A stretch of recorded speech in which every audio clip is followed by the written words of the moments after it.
Hey guys, welcome to our vlog. Welcome indeed. Talking about shoulder pain in swimmers today. Yes, we are. I'm going to give you a few little tips to help you avoid shoulder pain and how to correct it if you're suffering shoulder pain. Yes.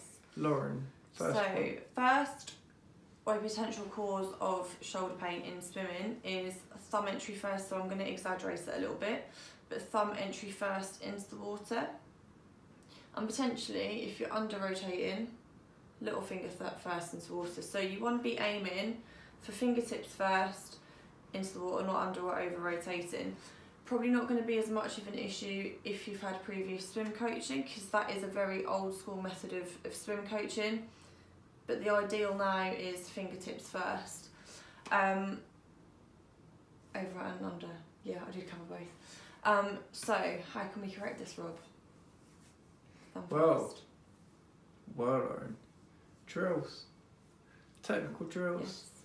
Yes. In the archive, if you're not a member and you're watching it for free, member. yeah, you can be a free member. You can.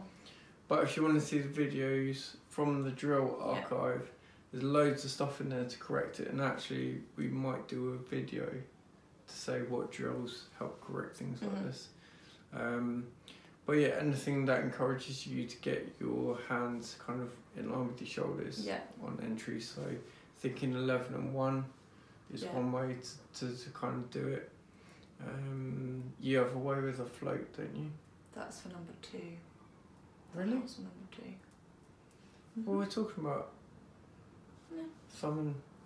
Yeah. So if we're talking 11 and 1, surely you can use it. Yeah, but you're more likely to correct it by using stuff like the doggy paddle drills, stuff like that. So basically, if you are not going to be able to watch drills, then think of yourself in the water as 12 and you go 11 and 1 to make sure that your hands stay in line with your shoulders. That's a really easy way to correct it. Okay, so number 2, stroke crossover. So this could be at 2 points. So think about when your hand enters the water. My right arm, you want to think you've got a centre line down your body. If my right hand crosses over onto the left hand side, it's going to put a lot of strain onto your shoulder. I mean, I can feel it, and I don't even have the resistance of water. So stroke crossover at the entry in water, and potentially if you're pulling through the stroke, if you kind of cross over that centre line on the pull through, that can cause problems. Now, to correct this, I think Rob's alluded to it with the 11 and 1. So you're 12 o'clock on a clock, your hands want to enter at 11 and 1 o'clock, kind of avoids the stroke. If you struggle with that, a really old school way, it is effective though, just get a float, swim with a float in front of you, both hands on the float, you don't want them crossed over. On the float, take a stroke, bring your arm back, and if you're crossing over with your hands, you want to correct that. You do not want your hands overlapping. So really effective way, just grab a float and swim. Yeah, that's simple. It is. Simple but effective. So fingertips going in first and 11 and 1 is a good way to correct 2 causes of swim pain in your shoulder. Absolutely. Cool. Any more? So another one would be a forceful push down during the catch. Okay. So you want to think about when you enter the water, rather than pushing down, think about scooping the water. So it's almost like, imagine you've got kind of like a big barrel under your arm and you want to scoop around that barrel. Yeah, so you want to be pushing through the body. Yeah. So you want to feel the water going behind you, not the water pushing down in front of you, because it's that resistance coming down in front that will hurt your shoulder. Put pressure on your shoulder. If you've got really strong shoulders, you might get away with it, but don't be confused because the catch of the water is all about feeling the water being pushed behind you, not being flattened in front of you and then pushed back. So yeah, if you're not sure about that, sculling is good for it. Yeah. Catch, skull, all that sort of stuff. Stuff that's going to work on. Yeah. Again, in the drill archive, and we'll put a little video together for it. Yeah. Anything else? Pulling through with a straight arm. Yeah. Because we spoke about it being crossed over, didn't we? Yeah. So yeah, the straight arm would be... Yeah, so if you enter the water, with the catch. And I don't know if you can display that. Don't just talk it through. It's going to be easier. So basically, when you enter the water and you catch, you want a hinge. I think you can probably see it. You want a little hinge in the elbow, and you kind of catch and kind of pull through from there. If you went a straight arm, it's a lot of force. Your arm's having to do a hell of a lot of work to kind of get any momentum in the water. Yeah. And that will lead back into the pushing down at the start. Because if you've got a straight arm push down and pushing through, you can only do that with a straight arm. Whereas, if, like I say, if you hinge it from the elbow, high elbow, lots and lots of spearing through the water. Yeah. To kind of get that. Yeah. So yeah, that's cool. Just general lack of strength or flexibility. I know.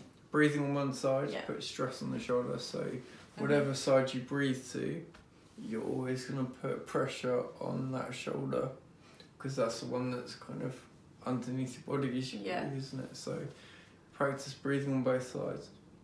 That will help.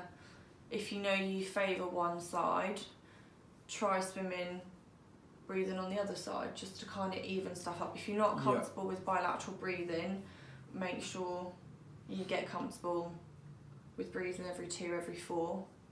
But make sure you can do it on both sides, just to even. Yeah, especially because normally in open water, people will go back to their favoured side. They do. So you can get away with it, but if you're also doing that in training, then you're going to really tie your shoulders out. It's strange, I never get pain in my shoulders with a wetsuit on, but I suffer in the swimming pool. And it's because of that. If you get used to it, then it's not good. So another cause of shoulder pain may just be if you're doing a lot of swimming, you haven't built your muscles up. You haven't been hitting the gym doing specifically. I mean, if you're doing speed work, you probably want to be doing kind of more high power, sort of dynamic weights in the gym. Whereas if you're kind of more of an endurance swimmer, so if you're thinking Ironman, you want to be working muscular endurance, but you basically need to build up the muscles and the core muscles which are used for swimming. Yeah.